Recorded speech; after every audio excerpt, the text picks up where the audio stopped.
Hi, Whiskey Ringers. I hope you're all well and enjoying the podcast. As always, I welcome any thoughts, suggestions, and feedback you have to make the podcast better, and, of course, any suggestions you have for guests you'd like to see. I wanted to share with you a new way to participate in the Whiskey Ring Podcast Bottle Share Club. There are several people who have reached out to me about being put on a waiting list for the top tier. After much thought, I've decided to open that tier up to more people. If you have been hesitating, or if you are a current supporter wanting to level up, reach out to me at david@whiskeyinmyweddingring.com or through social media or Patreon, and I'll be happy to help you move up.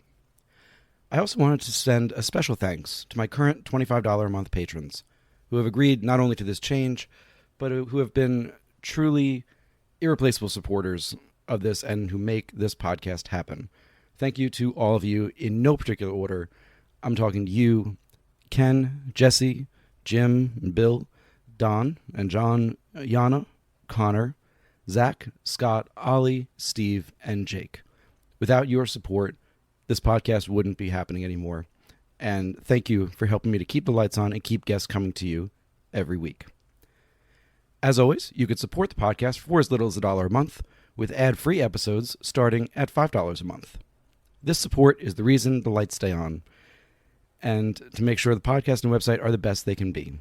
Thank you to all who are already patrons, and I hope to have more listeners join soon. Visit patreon.com/whiskeyinmyweddingring to join today. Without further ado, here's a new episode of the Whiskey Ring Podcast.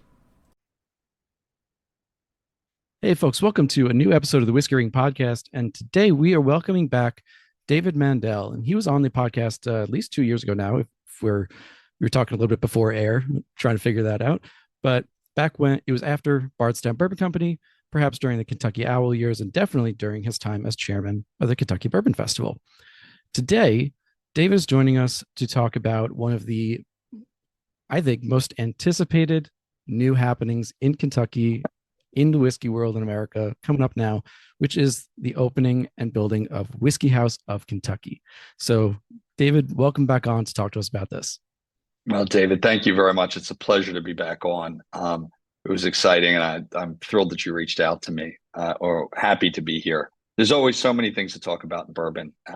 It's just such a great community. Absolutely. And so I've been following, of course, the updates from your partner, John Hargrove, and other people involved with the project.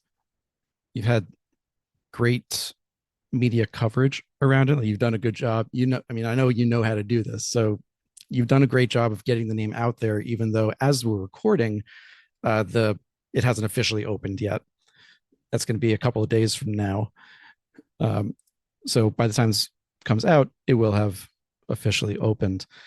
So I wanted to start by talking about building the idea. So this is a massive facility. It's 176 acres. We're talking, we'll get into the 10-year plan in a second, but it's a very big and aggressive plan. Yes, it is. There's no doubt. I've in knowing you for a couple of years now, you don't do things in half measures by any means. No, and it's funny, David, that you say that, because I was talking about this the other day, and not only do we as a team not do anything in half measures, we also don't, I don't particularly enjoy businesses that aren't transformational. I think there's something to me about, that's something that really excites me about creating something, one, obviously, that I completely believe in, but more than that, something that really has an impact, something that changes a segment of the market, something that really profoundly does something different versus just, starting a business because there's a business opportunity. To me, that's not just enough. And so, in my history, whether it was, creating the first caffeinated alcohol, starting and founding Bardstown Bourbon Company and building that, which definitely had a transformational impact on many aspects of the industry, to even the work that we have done rebuilding the Kentucky Bourbon Festival, and as small as it sounds, it has made a massive difference in so many ways. Until now, Whiskey House represents the culmination, truly the culmination of everything that I have learned in my career through every stage, and it's been a wide-ranging career. John Hargrove, who's my business partner, Dan Lynn, who is my business partner, all of us This is the culmination of everything that we have taken. All our head of engineering, Roger Henley. This is the culmination of everything that we have all learned, and we have built a team that is taking everything that they learn. And to me, that is one of the most exciting pieces of this.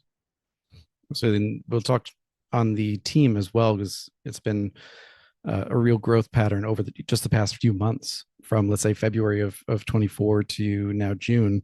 We've seen the team grow to nearly 50 people, or a little over 50 people now. So I want to hit on that as well. Yeah, absolutely. But just starting at the foundations, both literal and figurative. It's 176 acre property in Elizabethtown, Kentucky. It's zoned I2, so heavy industrial. You can do pretty much anything you want at that point in terms of creation. I know that in another interview, either you or John had said, you did look at a couple of places. This wouldn't have been possible to create in Bardstown for various logistical reasons. When you were formulating this idea, how difficult was it finding a place that fit your needs and the long-term vision? Well, Dave, it's extremely important, and I'll tell you why. Because the project wouldn't move forward had we not found what we found here in Elizabethtown, and had the support of the community here, and particularly the leadership of the city and the county. But we're building the most advanced distillery in the country, and Whiskey House will not only be the most technologically advanced. We're going to provide the highest level of custom whiskey production for an exclusive group of customers that do brands or companies with a direct pathway of that liquid to a brand. We can talk about that. And what we have done is we have built a facility that is designed from scratch to do the most consistent, high quality, customized production. So it is a large facility, extremely large, extremely sophisticated. But we've taken the principles of advanced manufacturing, predominantly a lot of it from the food industry, which is very much ahead of where distilling has been. We've applied those to distilling and designing the facility and producing and creating a facility that is basically, you're getting the consistency of a huge system while being able to have the flexibility to do small custom runs. So we have tremendous amount of flexibility and capabilities. But more importantly, the facility is closed to the public. We don't have our own brands. Our focus is solely on our custom contract customers. Why is that important?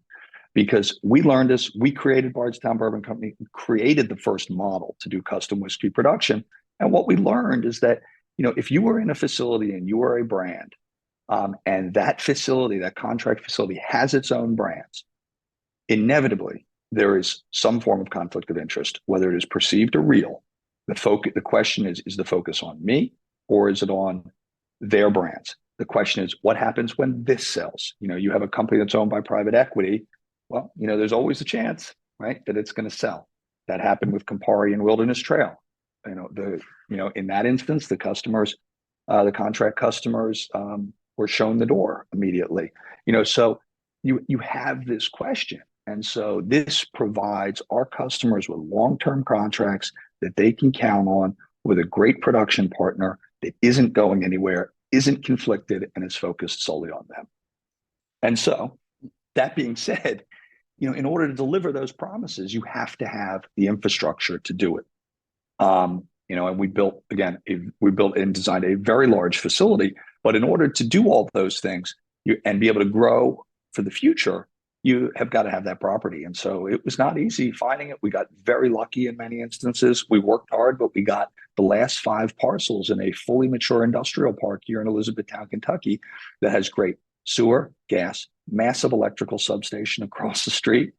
We have water from 2 sources, both city, and we sit on the largest aquifer. We take 400 gallons a minute out of the ground at 50 degrees. We have rail on property.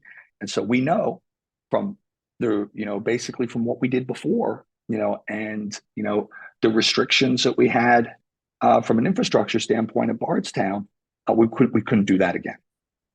Sure. And to compare the two, I know it's a bit apples and oranges of comparing Bardstown Bourbon Company to Whiskey House. I want to highlight certain similarities and then the differences therein. So the similarities somewhat obvious. You have the capacity for massive production. the focus, certainly initially at Bardstown, on contract distilling for people, and then eventually building in the in-house brands to start taking up some of that capacity space. The building of dozens of rick houses on the property so that you could age as you wanted to. And even if the brick houses were mostly similar, there was still enough variation that you could play around with what you were doing. But that's, to me, that's kind of where the split starts to happen, is that in Bardstown, there was also from the beginning a focus on the hospitality aspect of it. So having the restaurant, bar, tastings, tours, all these things that, as you said, the new facility will not be open to the public. So these are things that are not part of this plan. And to me, the other one being, like you said, Bardstown. I've been to the site a couple times now. It's beautiful to visit, but I can see how it's difficult to get trucks there, to get multiple, to get large volumes on and off property of whatever you need. Whereas in Elizabethtown, you've got a rail line. You said there was an existing rail line, then you built an extension to. Is that true? You built the extension to the property near enough? We have the rail right onto our Yep. property, so we'll pull the spur down, Right. and we will be using that to bring grain in and both send aged product and distill it out. Right. So there's an element, like you said, of we had this idea with Bardstown. We're taking it in a different direction with Whiskey House. And so going forward down the kind of 10-year plan now, starting off, I mean, this is a huge investment, $100 million starting off. And over 10 years, it's going to be 350 million estimated. So a massive influx of revenue, of assets that are needed to create this. And I know part of that has been recouped by, you've sold the first 5 years of capacity already, which is, I would say it's insane, but you did kind of the same thing at Bardstown. So, you've proven you can certainly sell the capacity before. Where did this, where is this initial investment coming from? Is it a mix of private investors, banks, all the things? No, without getting too in the weeds here, David, the company's owned Sure. by myself, Dan, and John. The founders and the builders of Bardstown, and obviously, not only the sale of Bardstown gave us the wherewithal to be able to do this and do it quickly, which was extremely important in terms of having that capital. But we have great commercial banking partners, and our strength lies not only in the team, in our experience, and in the contracts that we have with our customers. And so, you put that combination together and have a very, very strong business. And I think there are a couple of things that really kind of add to that as you kind of talk about some of the things in the past in Bardstown. Bardstown was a learning experience. Bardstown, while it was an absolutely wild success, what we created there, it was also a learning experience because everything we did there, we developed, as we were going. A lot of people look back and they think, oh gosh, Bardstown, we made it look easy, but only the people that were there, in the beginning, myself, Dan, John, Garnett, the initial team there, are the community, the people, the leadership. They know what it took, to not only kind of develop that. And again, it was an evolutionary process. We didn't come in with all of these ideas. We came in with one idea. We got immersed in the community. We learned it. We evolved. We changed. We evolved. We changed. But in all of that, the biggest difference between Whiskey House and Bardstown starts with the facility and the design. When we went in there, we started building a small distillery. It was small is relative, right? The Sure. 36-inch column with 8 fermenters designed originally to produce one mash bill that our master distiller at the time, he knew how to make one thing. He knew how to make Maker's Mark. And then, we decided, wait a second, we saw this opportunity to do custom production for others. Well, the fact of the matter is we didn't know how to do it. Nobody on the team knew how to do it. I had to bring in additional people to do that. Ultimately, it was John Hargrove that we brought in, who had the gold standard for Bullet over at Barton, that really knew advanced food manufacturing, who knew distilling. He was the one that completely changed, that business. But when we started, we built something for this, and then we added this on, and we added this on. Then after I stepped back from the business, then the decision was made to then expand further, and do all these things. And we sold the business. Then they bought, Green River, and so the challenge is, you've got, and when I look at what we did there versus here, you are in many ways confined by what you have in the property and by the design. And so we took everything we learned in doing that, and we built and designed all of it.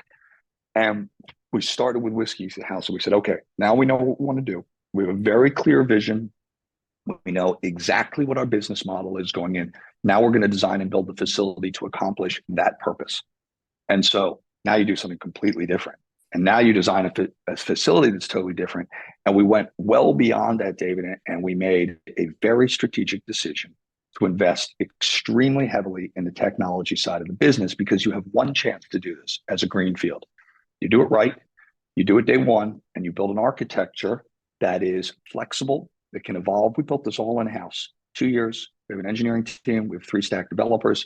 We have a data architect and scientist. We just hired another great individual to the team, because we know what this gives us. And what it gives us is the ability to really go to industry 4.0 in the whiskey industry, in the distilling segment. What that means is you're automating processes, you're collecting data, and you're using that data to continue to improve not only the efficiency of the facility, but also to drive all of these different processes and process controls across, the industry, all across the business, while collecting information and having, data of every single point of manufacturing, which is important to us.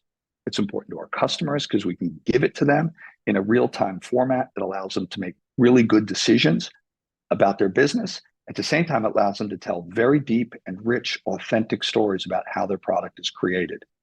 You got to make that investment day one, and you got to build it day one. We build it all in house. And so, it was basically added $10 million or more to the project. And again, that's just to build the beginning part. Now it allows you now to invest over time and continue. And it's a massive competitive advantage. It's something you can't do after the fact. So, there are a lot of great, there are wonderful learnings from the two, because rarely in life do you get the opportunity to do something all over again. We got the opportunity to do something all over again. It was really exciting, because we got to learn it. It was successful. And then we got to hone it, because as you said, Bardstown was much more than that. We built the brand, the visitor's experience, the restaurant, the bar, bottling. And it wasn't until the distillery got under control with John that I was then able to go focus and build the rest of those components, build the beverage team, hire Dan Calloway, bring in all of those great folks who are absolutely phenomenal. And so, but the business is focused on lots of different things. Here, Whiskey House is focused right here. I like that. I like being that focused. And so do our customers. I imagine. So a very tight focus, and this 10-year plan includes not only, as I said, the 100 to 350 million investment, but then over the course of the 10 years, growing from 57 to about 150 employees, 37 buildings, including up to 33 warehouses, and another still installation in 2027. So, as you said, you've gotten the chance to, because you had the experience and the chance to do this already once, it sounds like you didn't have to redesign the wheel as much the second time, if you will. I'm curious, from the time you were able to kind of put the plan into action versus now as you're about to launch, how much or how little has the plan deviated from that original concept and build out? Well, like everything deviates. We just happen to deviate and pivot very quickly. That's the beauty of the team, that we have here. And the team that we have assembled with Whiskey House is the most exceptional team that I've ever had a chance to not only be part of, but also to create. Is really, really amazing. And the culture that we have established from day one. Again, we learned all these things. We've learned them through multiple businesses now, but we've really learned it over the last decade. And so, this is an amazing team. So the pivoting and the changing in this business, in our business, has been much faster. And so as we saw these opportunities, we were designing and building the facilities, for example, like making this decision that I just talked about in terms of the investments on the technology side of the business, looking and focusing on other aspects of the business. So we're able to move very quickly. But I would say, from the original concept, yeah, we've stayed pretty close to it, except for the fact that we have made it more flexible and more advanced as we have moved forward with the business. And look, any great business has to continue to evolve. I fully believe that. When I ran Bardstown, we were constantly evolving and evolving in big ways. I don't mean just doing the same thing over and over again. When the business gets stuck doing that, I think you start really seeing it become stagnant when a business does that. You're not going to see that with Whiskey House. We wrote just the other day, actually, a couple of months ago, we wrote our mission, vision, values with our whole team. The whole senior team. When we started, actually, a number of people. We had about 15 people on board. Now we have 60. We're fully staffed up. But one of our core values was innovation, and so that's our core values are integrity, communication, partner focus, meaning customer focus, and innovation. And innovation is really important. And we define it. We define innovation? In a couple of different ways, but one of those ways is not being afraid to make mistakes. Continuously being curious. And giving our employees and our team, the ability to run. And that means we're going to make mistakes, but we want you experimenting. We want to try things. Like that's what we do. That's what we do with our customers. And that's why we have seen such incredible receptivity to this business by the branded customers out there that are looking for this type of, service. Like fundamentally really did not exist in the industry. And so what we see, this is absolutely transformative. It's already started, whether anybody knows it or not. We really truly see, the best companies that need this type of, service consolidating into Whiskey House.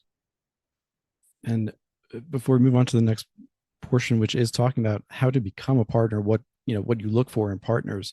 The last question I wanted to ask about the build up of the idea is that you're building in Elizabethtown. Or at this point, you've built in Elizabethtown, I should say. It's already built with up to 150 employees over the next 10 years. You said that the county, Hardin County, the city, yes, have been very supportive. Right. I'm curious how much or how many of those jobs ideally are going to be allocated to a local workforce versus how many people do you have to kind of import at first to teach, and what the community reaction has been to that. Well, I mean, first of all, it's we're a good employer in terms of size. It's not massive, right? It's 60 folks. It doesn't get that much larger. When we bring bottling on in another maybe a little bit less than 2 years, you'll see that'll be our biggest increase. When we double the size of the facility, which we will do by 27, you're really adding only another 12 people. Now, remember, the facility is fully automated. It's a whole closed loop system. It's extremely advanced. So it does not require, a very large, number of people to really run it, because it's a highly efficient, system. That's a very good aspect about it. At the same time, the community, particularly the business community here, is happy to have the diversity in business. There's a lot of automotive suppliers here. Just 10 minutes down the road is the largest construction project in the United States. It's the Blue Oval plant for Ford with the EV battery, 4.5 million square foot buildings, very large, big, very big. There's diversity of business here for the community, and again, for our hiring is, for a facility like this is very specialized. Almost across the board, everybody has very deep distilling experience. We have over 330 years of distilling experience on the team. That's a lot. Again, not that many people, but we brought in some really just some absolute experts. Our head of maintenance Quentin Snyder. He ran one of the largest bottling facilities for PepsiCo for maintenance. And so we have pulled from other areas of the industry, particularly kind of the food and beverage industry, where they really have had a lot of automation and sophistication. We brought other folks in that are real experts in each one of their areas. And so moving on to now becoming a partner. So as we've said, the first 5 years are sold out. So we Well, can't. not completely, not completely, not Oh, not completely. okay. We're about 90%. So we did that without being open.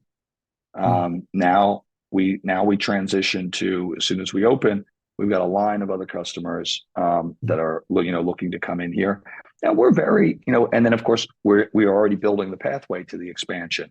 sure. So we're very, we are very, um, we're very careful about who we produce for. There are a number of reasons for that. One, the liquid that we produce here and the effort that we put into it, and the customer service really has to be for the right partner. Again, as we said, it has to be a brand, or it has to have a company that has a direct pathway of that liquid to a brand.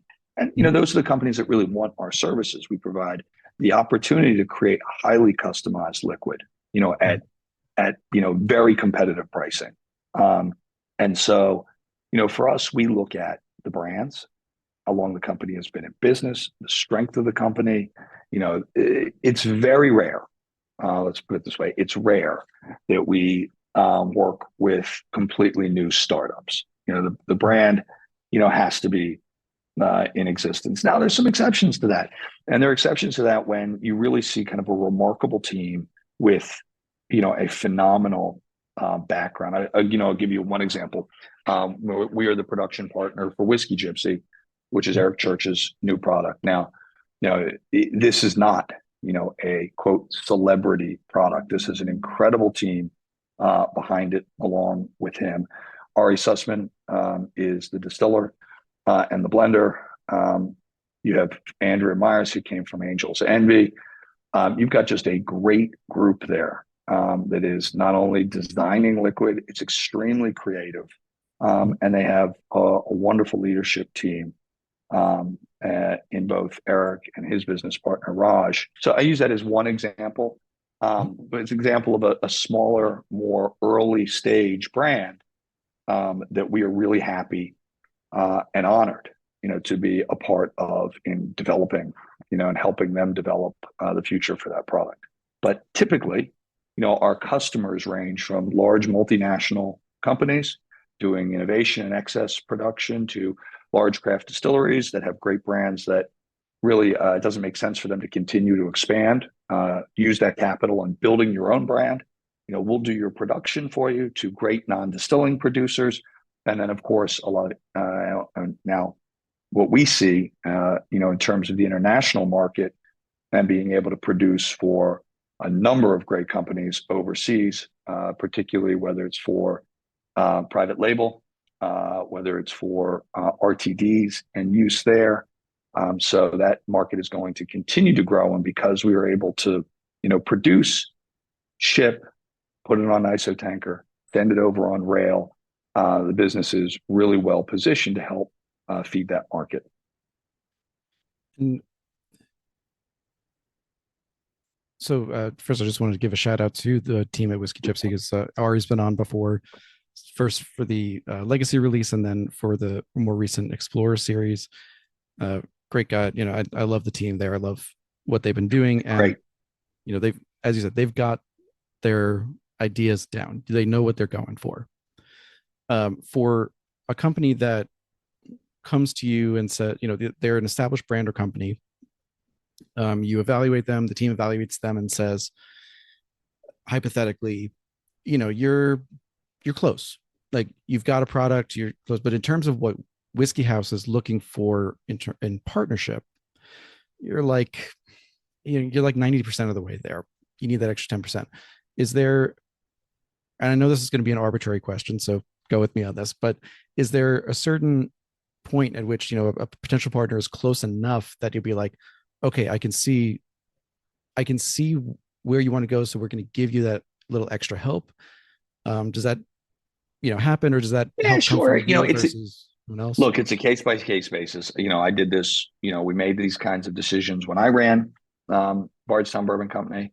Mm. We did, that's how we really learned, that whole interaction and how to improve it and improve the focus and customer service. But look, it's a case by case decision in terms of how, you make those decisions about, who, comes into a program like this. But, I'll tell you on a couple of different levels.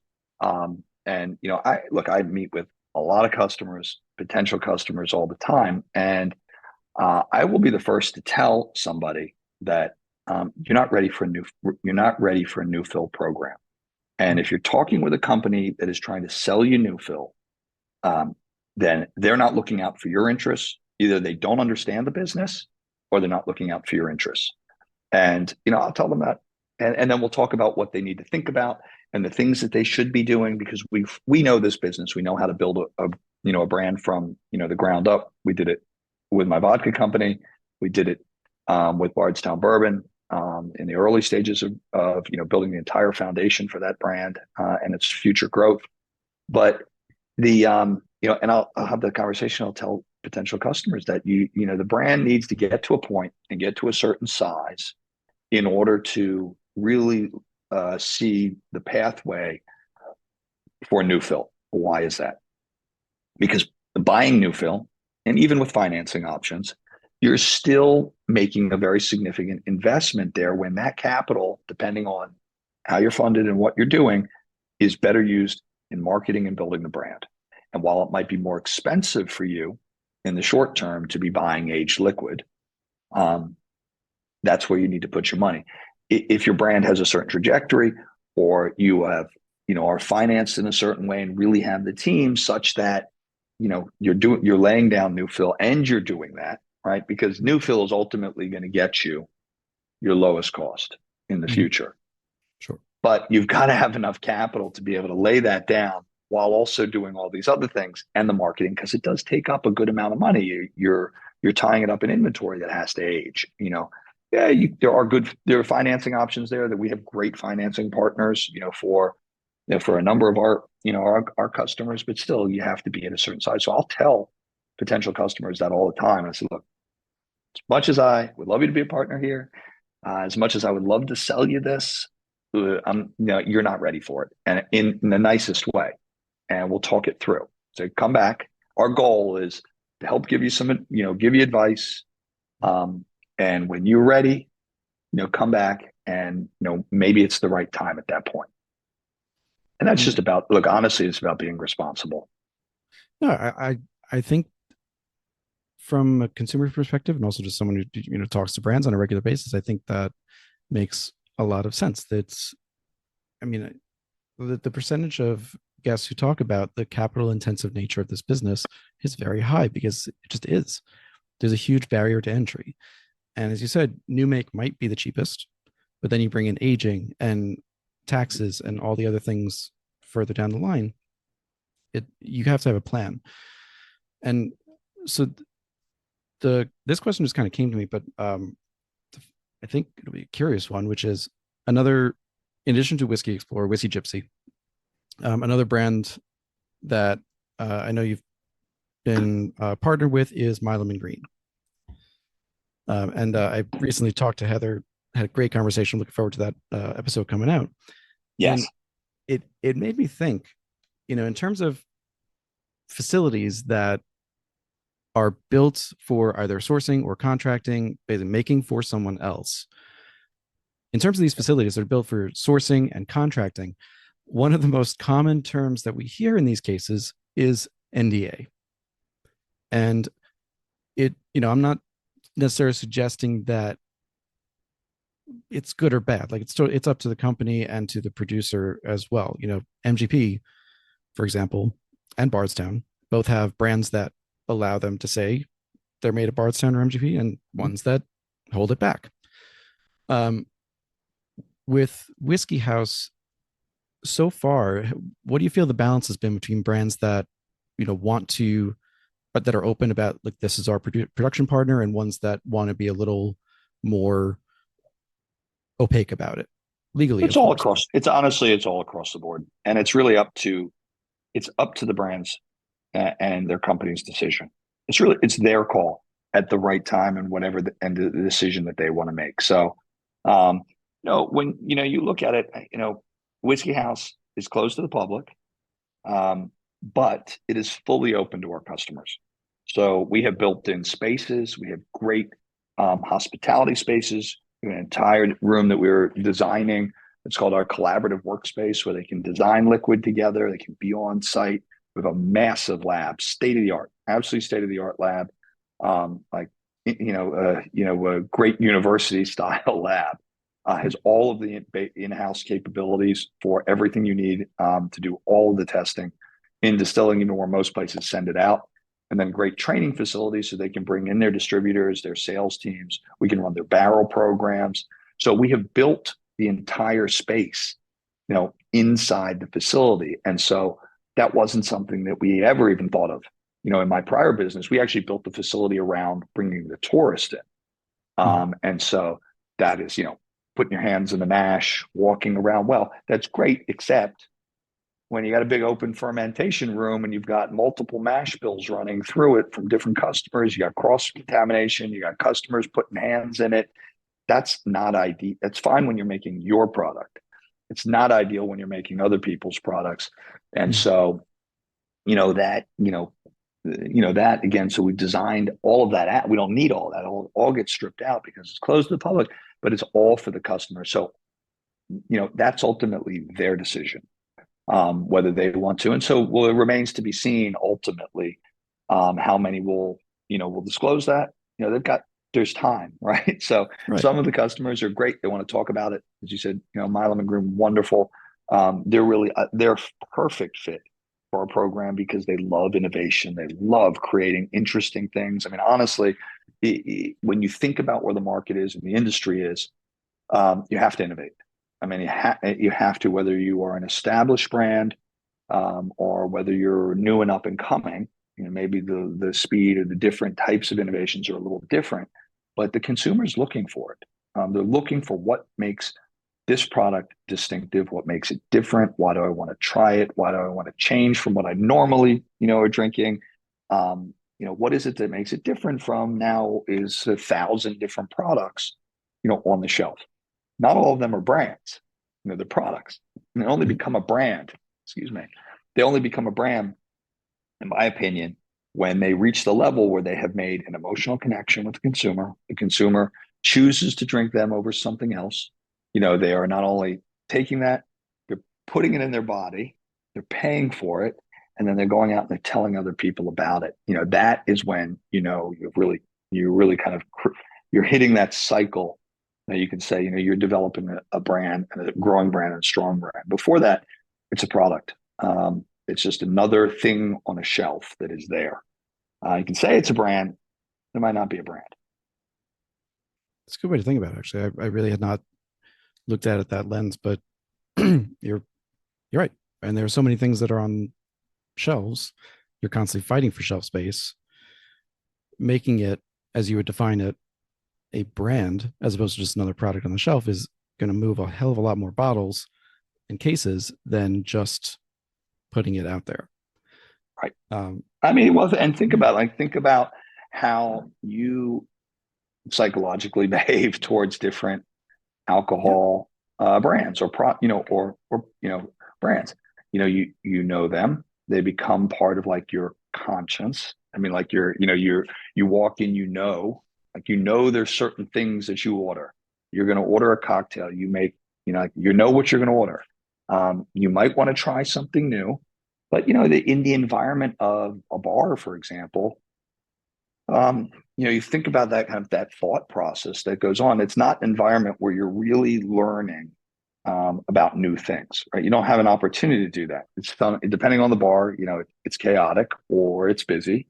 Maybe it's a quiet lounge, but the bartender might recommend something that might be on the cocktail menu, but there isn't usually this environment when you're going out to really be educated about a new product. And so that's why the business is challenging. Same thing in the retail space, in liquor store. I mean, you walk in, you got a wall of product, and you're walking around, you're looking at things, it's fun, but how many times do you do that? How many times do you go in there and actually buy something completely different that you, or how many times do you go to kind of what you know? And if you think about what you go to for what you know, why do you make that decision, right? There's something that has connected you to that brand, right? It could be an experience. It could be that you were immersed in an experience when you went to the bourbon trail and you came away from it and you said, this is, now I am a fan. I'm a fan. I'm going to tell people about it. That's what we built at Bardstown. Um, we did, I think we and the team did an exceptional job creating an unbelievable foundation for that brand, because we had built a restaurant. We had the collaborative distilling program. We really used it to create this place that was a celebration of all the things whiskey. And we were very bold to do that and bring everybody together. Now businesses change. You sell, you go private equity, they change. Right now the focus is Bardstown's brand. And the other things kind of go by the wayside, and you lose some of those, that initial magic. Look, it's the founders that create that. And so, but businesses change, they evolve. It's all fine. But the focus becomes, on one particular product. And so, as a new brand, as a new product becoming a brand, you need to look for those things and those ways to be able to build that. And one of the places, obviously, to do that, which is important, is the story of the liquid, what you're creating. Why is it different? Do you have the information and the data to be able to show that to the customer, tell them everything about how it's made? Because the consumer wants to know that now. They're very sophisticated, particularly the whiskey consumer. And so that is a lot of what, we offer, at Whiskey House, the ability for brands to create more of that connection to the consumer. And I think that's a great segue into the next the next topic, which you talked about earlier, and I want to go a little more into, which is all of this data and how the data being collected helps to build a story or supplement a story.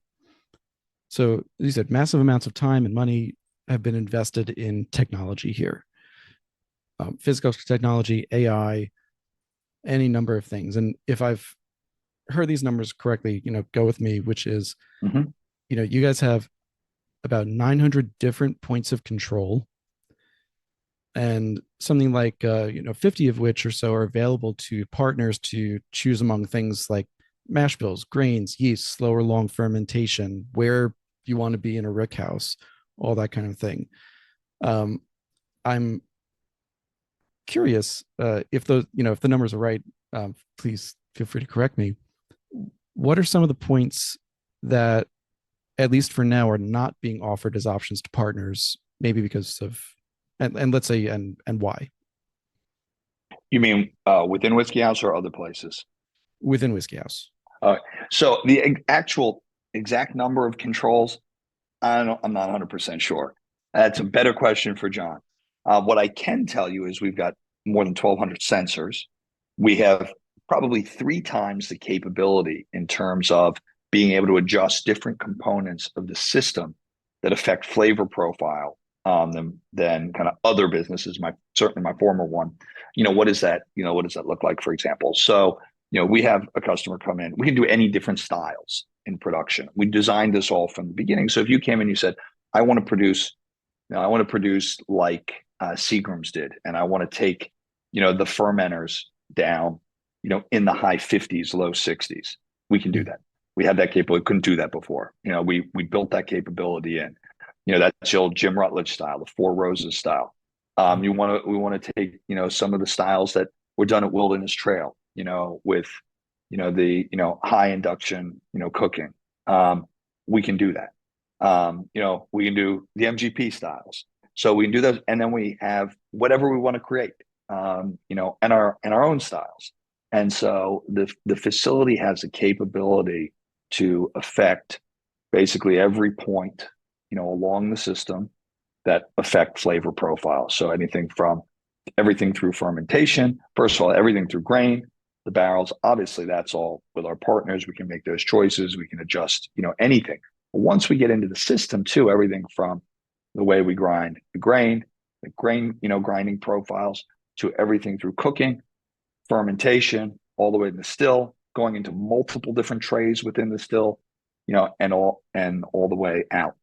And so even out to our warehouses, where again we've removed the conflict that exists because we don't have 58,000 barrel warehouses where you have problems in the middle of the warehouse with airflow. And the question is, are the customers' barrels going in there? Are the company's barrels going in the best places? We designed a rick house that is 43,000 barrels, brand new. Sorry, it's actually 41,500 roughly, long and skinny. So you're getting the performance of a 24 to 30,000 barrel warehouse, but a little more economical with these massive air channels underneath it and a big ridge vent across the top. So you're getting great cycle of air through it. And no matter where you are in the warehouse, you're getting great positioning. So again, we remove this conflict so that our customers are able to be spread out, and have great choices in terms of maturation. They're not getting stuck in the center of the warehouse. And so, we looked at the business like that every step of the way. How do we take out conflict? How do we create the right environment, give the customer the most choices, and design the system so that we can create all different types of flavor profiles? And that's what we've done. And we can do everything, in the American whiskey segment, everything from, American Kentucky single malt, grain in, through anything else you can imagine. And we've already designed, in this next phase too, we'll be putting in, what I would consider like a much larger pot still system, so that we can do traditional pot distilling, Irish style, Scottish style, so that our customers want to do more experimental runs like that, or even doing just kind of really truly traditional single malt. We can do all of that for them. That was going to be one of my questions. I saw the 48-inch column still that was in there, but I did not remember seeing either a pot or a hybrid still in there. And I was thinking, if you only have a column still, we're talking permanently. If you only have a column still, that does necessarily exclude a certain number of distilleries and brands that want to create that style. Correct. So just we for have that all. clarification, We have that system completely designed. Something John has already done. Yeah. Right. So I guess for full clarification, so it's the pot still system is not in yet, but No, it's in the works, and it's designed, it's and designed. it will It's be there. designed. It has a designated space. So again, like each one of these, one step at a time, even though we tend to move very quickly. One of the questions is how much demand is there for it too. So that's something we're constantly looking at. We'll pull the trigger on that as soon as we know it. But there is a growing demand for single malt, particularly Kentucky single malt. We can do the full grain in style here, like you're seeing at other facilities. Our facilities has great capability to do malt, and the way we've designed the facility too. Not only can it do everything, I mean, it can do rye, it can do everything in the bourbon category, it can do malt. And the way the system is with a closed loop and the cleaning, we're able to clean and remove everything. We can even isolate a fermenter, clean it without disrupting production. Bring it back on. All the cleaning. Our employees, our team doesn't have to get. They're not touching it. Some of this stuff is it's pretty nasty in terms of caustic and the kinds of things that you have to use to kill bacteria. Again, with this system, it's all hands off. It's automatically cleaned. It's taken out. It's treated, and then through our wastewater system. But we've designed it so it's incredibly efficient and it's incredibly safe. You're not taking tarps off of fermenters. You're not hand cleaning stuff. I mean, again, at a certain level, that's for the visitor's experience. But at another level, it's extremely intensive.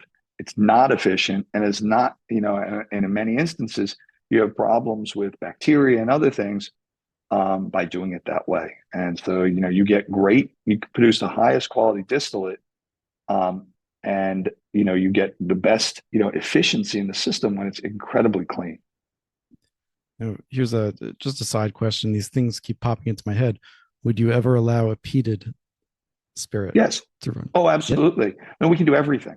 And our system is designed so that you're not having any of that residual, so that we can run that through, we can clean it, and we can remove that so that you can do all different types of flavored malts, different, peated, products, chocolate malt, all of that, where it does in some instances or in other systems might leave, basically, for lack of a better word, a residue in it that could affect the next run.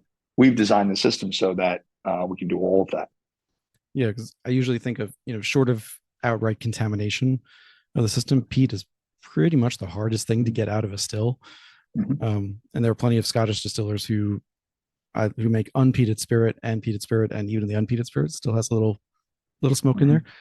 And so yeah, it just kind of came up. But so with all of this data automated, and also the people on staff who are there to evaluate the data and work with the AI to see what you've got, what you're dealing with, so you can then translate it to your customers. I am curious if you or some customers plan to make some of these data points available to, let's say, researchers, scientists, or even just Mm-hmm. kind of nerdy whiskey people like myself who want to look at some of this data and say, oh yeah, that's interesting. That's how that happened. Or if you tweak this, this might happen. So, So the answer to that, David, is yes. I think we talked about, in collecting this data across the whole system, we package up, we give it to our customers so they can see their inventories, they can see their inventory in 3D, all this stuff. They're going to be able to order samples, all of these kinds of things that make the business easier, get all the quality analytics, be able to see, store all their histories of their sample analysis, their organoleptic, all of that. That's one thing. Then you have the data that makes us more efficient. We use it to, automate our processes. We use it, for example, in our maintenance system, everything talks to each other. So you can see when equipment is going down, when it needs to be replaced, it automatically orders itself. I mean, all the things that, great companies like Amazon and Tesla, and you see again, that are industry 4.0, that's the infrastructure we're building and we're putting in place. But where it really gets interesting, and it goes directly to the question that you asked, is we will be the only distillery in the world that collects this amount of data. And so when you collect all that data, and now when you start applying AI to it, you look at correlations. Remember, correlation doesn't necessarily mean causation, but you start looking at correlations, right? Because there's so many different data points, we can start doing lots of experiments. And because Whiskey House is brand agnostic, because we are really neutral territory, we not only are already working with the University of Kentucky and the James B. Distilling Institute, but this is a place where we can work with the industry together for the health of the bourbon industry and the whiskey industry. And we do intend, to do those experiments, to share them. For example, I'll give you one example. What can you look at? Well, like we could look at, and use the data to determine, how do you optimize fermentation and alcohol creation in a fermenter? So you have many different variables. And in most cases, fermentation doesn't fully finish out, meaning you're not taking all of the grain and converting it to alcohol, right? In the most efficient way. If you did, you'd see much larger yields in terms of, the number of barrels you get per bushel or bushels of grain, right? And so typically the number is, a 5 or 5.1 you're shooting for. And that's kind of that ratio of grain to alcohol. But let's say you now have in the fermenter, and we have collecting all the data, and now we can figure out, we have grain with different nutrient contents, because we're going to get all the data from the grain. Not only we will get it from from our analysis, which immediately goes into our system. So the data on the grain, your enzymes perform within a certain parameter of degrees. Your same thing your yeast does. All these components. If you could identify exactly what degree precisely for the enzymes, for the yeast, then you know what the nutrient content is for the grain, and you can supplement it, in some cases more nitrogen, and you could get a fermenter to finish more completely. For a facility like us, for example, you could be producing 20,000 more barrels a year just by doing that, right? That changes the mathematics. It's also a better use of resources. You go to sustainability initiatives and all that stuff. You're using less stuff and you're making more alcohol. So that's the kind of thing that we really look forward to doing, and we look forward to sharing with the industry. But I mean, that's one that's example of like thousands of experiments you could run, right? Because we've yeah. got data on things that we'll have that nobody's ever really looked at. Like we said, we made this. It's exceptional. Okay. Well, why is it great? Well, like in most cases, we don't really know. Well, is it the barrel? Is it the position of the barrel in the warehouse? Was it something about the distillate? I mean, for the most part, it's a guess. Like it's an Mhm. educated guess, but it's a guess. We don't know. Now, maybe again, it turns out that that is right, but maybe it's not. Maybe there's something else going on there. This is what's going to be fun about this. Yeah, there and this is something that admittedly I was kind of not worried about. That's the wrong word to use, but whenever I see a system that's fully automated that has such great work on the technological side and the inputs and data, there's always a little thing in the back of my head that says, but what if does it risk losing the quote unquote magic of what Right. makes The whiskey sometimes? romance. The romance Right. of it, right? The And romance, the mystery, the excitement. right, right. And as you And I said, like think the answer is no. No. It enhances it, right? If it's done correctly, it enhances it. And I think that really comes down to how like so like for example, you know, where the whiskey house is not a rapid aging facility, right? right. It's not what we're doing. Thank God, by the way. Um, no, what we're doing is, we're looking at, we're really, if you boil this all down, we are looking, we're really taking the principles of advanced food manufacturing and we're bringing them to distillation. And so what we're doing is having a fully customizable, really high quality contract manufacturing. We make exceptional things together.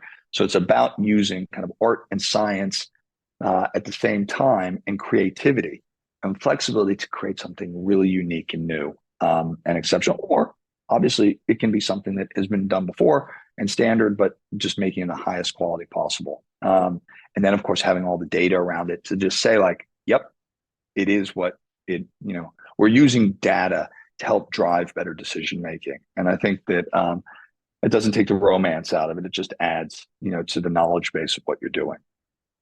And certain people like me, uh, I love data and I love these experiments and the things you can run with it. So yes, I know there will be people, there will be people who will push back and say it's taking the romance out. But for me, it's just a different type of romance. There's the romance of Exactly. the numbers, and there's still plenty to figure out. Oh, absolutely. And look, the barrels are aging in traditional rick warehouses. Mhm. What we're doing is we're working to improve those as well. Again, there's a lot of room, a lot to learn on warehouses, cycles, how kind of barrel and maturation affect flavor profile. Independent Stave's doing great work on that. Other barrel companies are doing great work on that too. Mhm. But they really lead in innovation, and so you've got we pull all these great partners together in a place like this, and you've got a lot of great minds working towards enhancing everything we know about making great American whiskey. Sure. And before we get into the last two topics that I want to talk about, um, you said you want to open a tasting room or two in Kentucky to represent Whiskey House. One of them, ideally, being in E Town, Elizabethtown, and the other one could be Louisville, Lexington. Bardstown. We'll see kind of where it is. But my question there is, because the facility is the core facility in Elizabethtown is close to the public. It's open to just the customers. And as you've said, you want to be brand agnostic. There's Mhm. no conflict here. How do you envision choosing what products or brands are going to be at those locations? Be totally up to our customers. So this would just be another wonderful added value service for our customers, where it's up to them if they want to be public about the fact that they produce with Whiskey House. Our tasting room uh, will serve and sell and provide that experience. We know that part of the business too. We love it, but it's just another extension of what we can do for our customers in helping them promote their products. Again, it's completely brand agnostic. It's for our customers. So it's just helping them. And again, whoever wants to participate in it. That's what we envision now. Obviously, that will evolve and change. But that's very much what we see ourselves doing with those licenses. Understood. And I still think that's a cool idea of having a a brand agnostic storefront. Because even a liquor store or a place like Justin's House of Bourbon where they do their own picks, everyone at some point has skin in the game enough that they want certain brands to be forward on the shelf versus back or lower or higher placement. But in this case, if mostly leaving it up to the not the consumers, excuse me, the customers. I mean, I like that idea. It's really having them put their money where their mouth is and say, we want to do that little extra investment in putting not only our name out there as because they're obviously going to be Whiskey House of Kentucky customers if they're in the tasting room, Correct. but also that we're saying, yes, and we want to be the few that are there and represented and talk It about gives them, honestly, it gives them another point of sale, another point of distribution for, another marketing point for them, another experience that we can create that showcases what we do together. And so, again, early stages of thinking on that, but we very much intend to do that. So the next topic I wanted to talk about, and this is something that I'm really talking about mostly with either brand new or fairly new distilleries and production facilities. This was a topic posed to John when he was on a live panel recently. It was within the last year or so. He was asked about controlling the black mold, Baudonia, microflora that tend to follow distilleries. It's something that the natural flora. Yes, the natural flora, and it's key to understand that's not harmful as far as we know to humans, and it's natural. It might not be aesthetically pleasing, but it is natural. So I know, as per what he said, you've implemented a berm around the property, a tree line, to try to help kind of cut down on the growth of the fungus and the alcohol vapors that feed it, and also offered help, not necessarily as a preventative measure, but saying like, if you're a neighbor of the property and you start noticing some of this and you'd like some help treating it, like, come to us, let's, talk.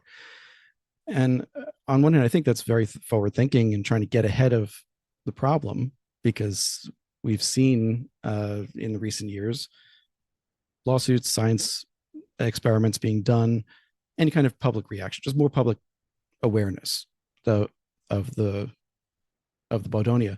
So I'm curious, in implementing these things like the berm, the tree line, and such, how much did anything from recent lawsuits to science-informed studies inform your approach to how to get ahead of this story and ahead of the problem? Honestly, none of those things. It's just about being a good neighbor in business.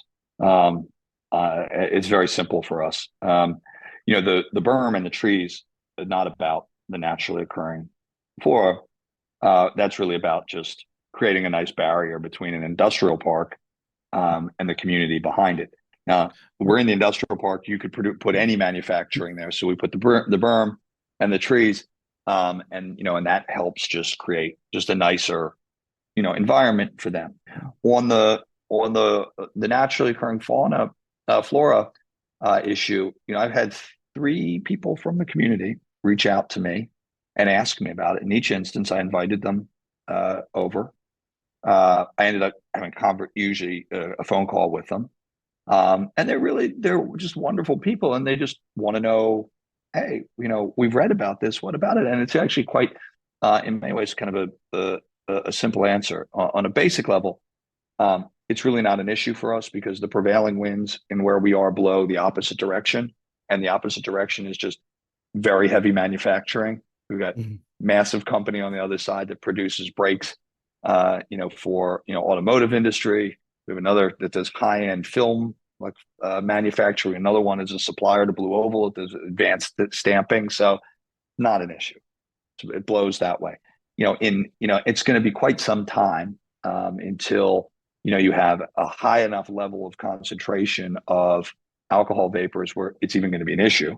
And then if it ever does become an issue, what we've said is, we'll take care of it. If it becomes a problem, let's address it then, but we'll come over and we'll power wash your house. But it's very interesting because there are also other very neat applications that are out there that are coming to market. I don't know if you're familiar with a company called Devil's Cask. They provide a coating that goes on barrels and spot coating, which prevents leaks. But they also have a product that can be easily sprayed on homes. It's clear, doesn't affect the house at all, but it blocks the natural flora. And so, there are some really interesting things. We're going to be testing it at our site on our warehouses, putting it on them. And it's not, in the grand scheme of things, it's not an expensive application. It's certainly a lot cheaper than power washing every several years. And so, we're going to be testing that. We're going to be looking at it. So really the issue in many of these instances is about being a good neighbor. And it's about, like, what are the things to be a good neighbor in business? There is a symbiotic relationship, I believe, that really has to take place between business and the community. And when businesses do this is when you don't need government intervention. You don't need heavy regulation. Just you do the right things. You work together. You're supported by the community. The county supported us by giving us lots of great things. We have a responsibility to give back. And so I fundamentally believe that that's how we built the early stages of Bardstown Bourbon Company. And I think it was extremely successful. We did that there. And we're doing that here too. In this last section, this is really looking into the future and not just the 10-year plan, but the future of the facility and in the context of the larger bourbon and whiskey trends that we're seeing in the US in particular, but worldwide too. So in a recent article for VinePair, Susanna Barton, great writer, wrote an article on contract distilling, and Whiskey House was featured prominently in there as a contract distiller. David, you were quoted as saying that basically this wave of investment barrel distilling won't last forever. And I wanted to just give you a second to kind of explain what that is for people. Yeah, sure. So the pure investor barrel, where you have just kind of large institutional dollars, buying up new fill without knowing or having a pathway, or companies that are identified or you're working with that can use that product. You saw that take place during COVID. Really, it was starting earlier. I mean, it was going back, as early as 2016, 2017. And you had that liquid that was laid down there, all of a sudden coming to 4 or 5 years during the pandemic. You had this convergence there when we had shortages again, and you saw pricing go through the roof. And you had a lot of people then kind of come in, not people, these are more like institutions, buying up new fill at high prices, thinking that, and you have also companies out there that are selling it to individuals thinking they're going to see some massive return on it. The challenge with it is you have to have a pathway for the liquid to the brand. If there isn't a pathway, the liquid is not worth anything. So, so you have to be careful in terms of, from our standpoint too, we look at it and we say, this isn't our customer. Our customer has to have a brand or a pathway of that liquid to the brand. And we evaluate that, in every case. And so that's really important. And so, you have seen now, there is a lot of aged liquid, on the market. There's more than is needed. It will work itself out. It will cycle through. But, that rush that was created by, the investor barrel, what it did is it pushed out a lot of brands. When I ran Bardstown Bourbon Company, we didn't do any investor barrels. Now, I don't know, maybe that's changed. But, that is, you've seen it take up capacity in places, push pricing up, and brands can only really afford it. There's got to be a sweet spot there, because a brand, you're buying new fill at $1,000, $1,200 a barrel, or anywhere in that range. or it becomes very hard for the brand to get that into, a barrel. Mm. Sorry, a brand to get that in the bottle at the right price point. Depends on what they're going to use it for, but all of those, that really becomes part of the calculus. So again, like for us, you know, that's not that's not what we do. We focus on creating liquid for brands or companies that have a direct pathway for that liquid to a brand so that we can produce what they want, in a very price, competitive, price point so that they can achieve what they need to achieve to get that bottle on the shelf at a certain price. And that's where, we play an important role as a partner. Sure. And, Susanna, that quote was towards the end of the article, and I think it was a nice way to start, to start that article's close. And Susanna then ended the article with her own commentary saying that there's, in addition to Whiskey House, there are also other companies that are either expanding their contract capacity or brand new facilities specifically for contract in some percentage or other. And that bourbon's ascent, I want to highlight that she said bourbon, not whiskey, but bourbon's ascent shows no signs of slowing. From the consumer side, and in talking to brand reps and such, what I've been seeing kind of on the ground is that, yeah, bourbon's still king. It's still the highest seller of brown liquid in, brown spirit in the US. There's plenty of growth, new entrants to the market across any number of whiskeys, both domestic and international. However, we are seeing slowdowns in some areas. Single barrels, in particular, are really slowing down. I know they're sitting. Some brands have, or distilleries have even gone under in the last year because the boom that they saw during COVID just wasn't sustainable and they flopped.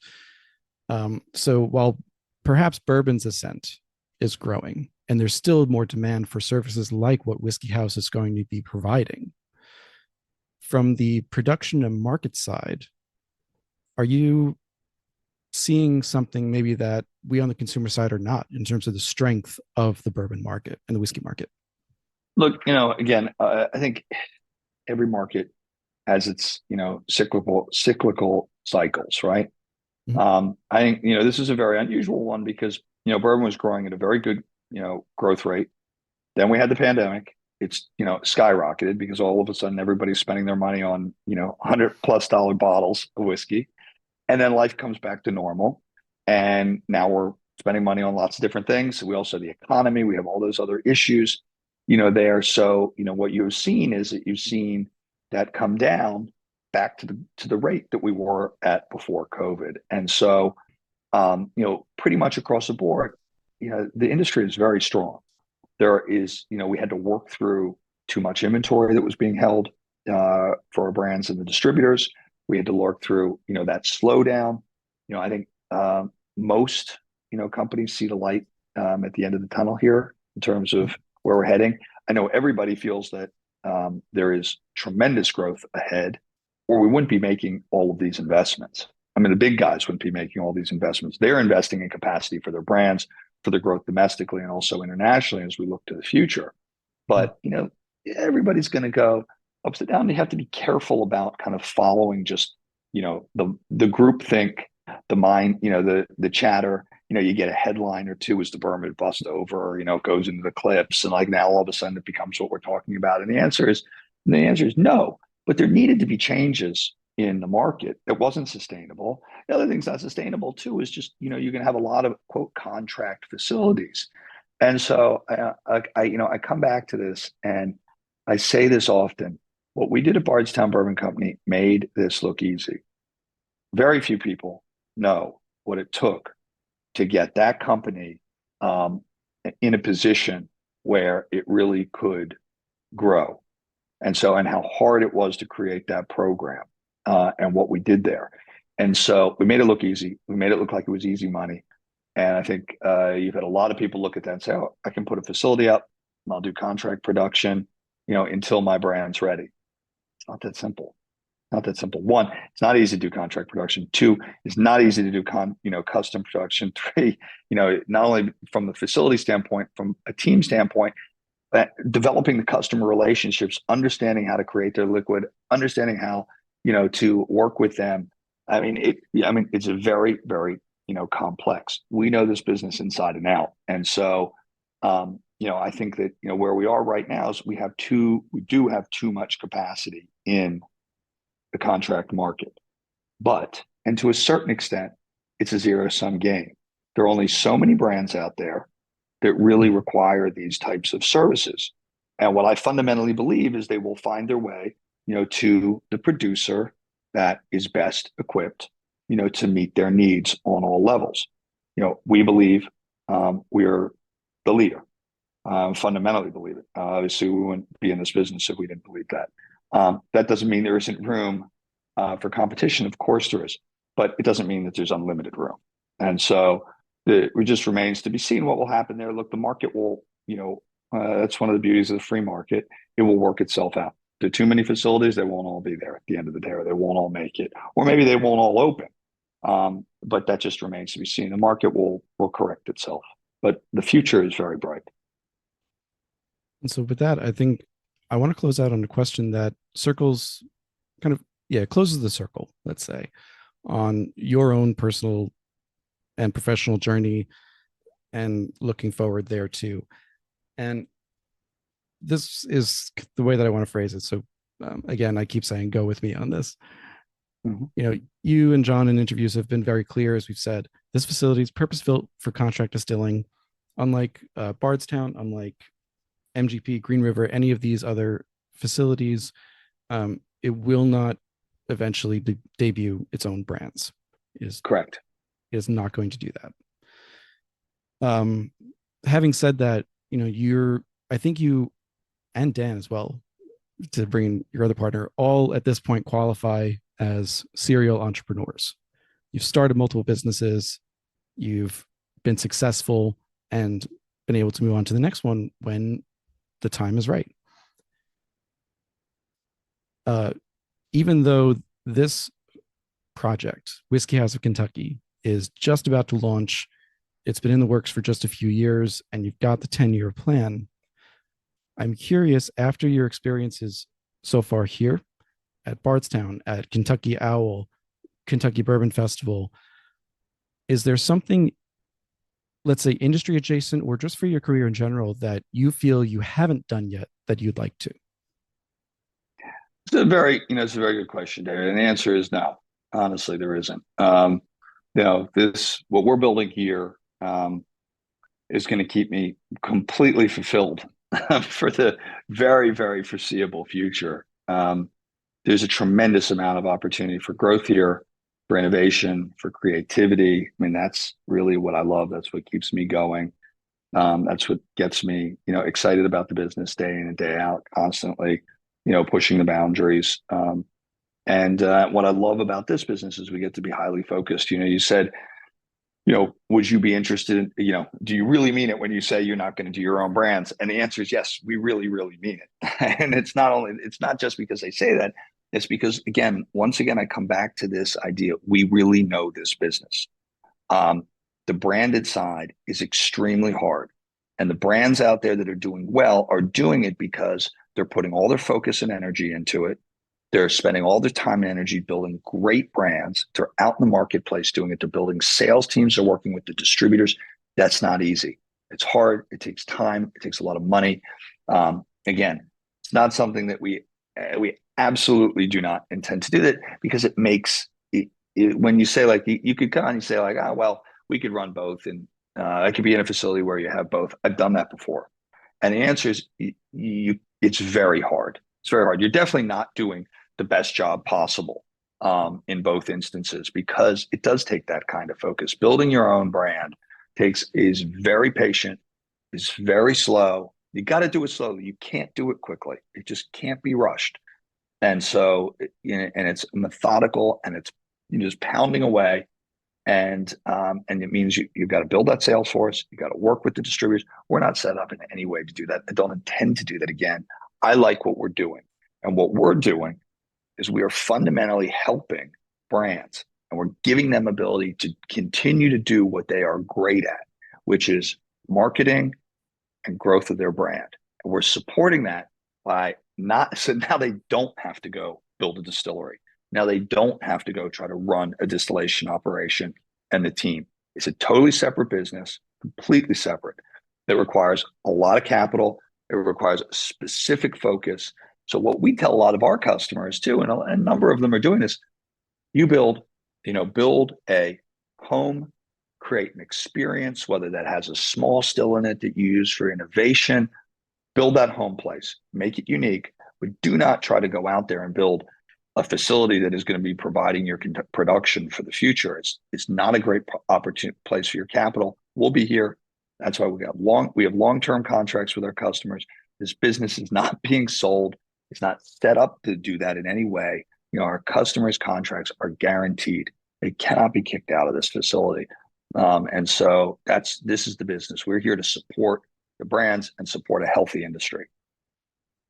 Fantastic. Well, with that, David, thank you for coming back on again to talk about something wholly different that we talked about last time. Let's talk about this new venture I'm personally very excited for.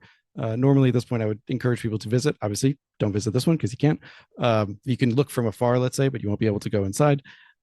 Do, of course, if you're in the area, support Elizabethtown and the community around, which has so graciously supported Whiskey House of Kentucky. Absolutely. And with that, David, hold on for me with just a sec after we finish recording. This has been another episode. My pleasure. Thank you so much, David. And this has been another episode of the Whiskering Podcast. Thank you all for listening. Rate and subscribe, tell your friends. It's the way this podcast grows. And with that, I will see you all next week. Hey, folks. Thanks for listening to another episode of the Whiskering Podcast. If you like what you hear, please go ahead and click that subscribe, follow, or like button. Leave a rating and review on your podcast app of choice, and let me know what you want to hear. You can reach out to me through the podcast apps or email me at david@whiskeymyweddingring.com with any suggestions or ideas for new show guests. You can also support the podcast at patreon.com/whiskeymyweddingring. That's whiskey with an E, for as little as $1 a month. $5 a month gets you access to bonus content, including our soon-to-resume Under the Influencer series, and $25 a month means you join the Barrel Share Club. Each month, Barrel Share Club members get to try products sent to me for review, bottles from my own collection, and sometimes bottles that I just pick up because they're fun or interesting. Right now, only 5 spots remain in the Barrel Share Club, so grab your place today. Finally, please follow on Instagram. You can follow me at Whiskey My Wedding Ring or at Whiskering Podcast. You can follow me on Twitter at Whiskering. You can follow on Facebook at Whiskey My Wedding Ring or join the Facebook group, the Whiskey Ringers group. And I hope to see you there. Cheers, thank you for the support, and see you next time.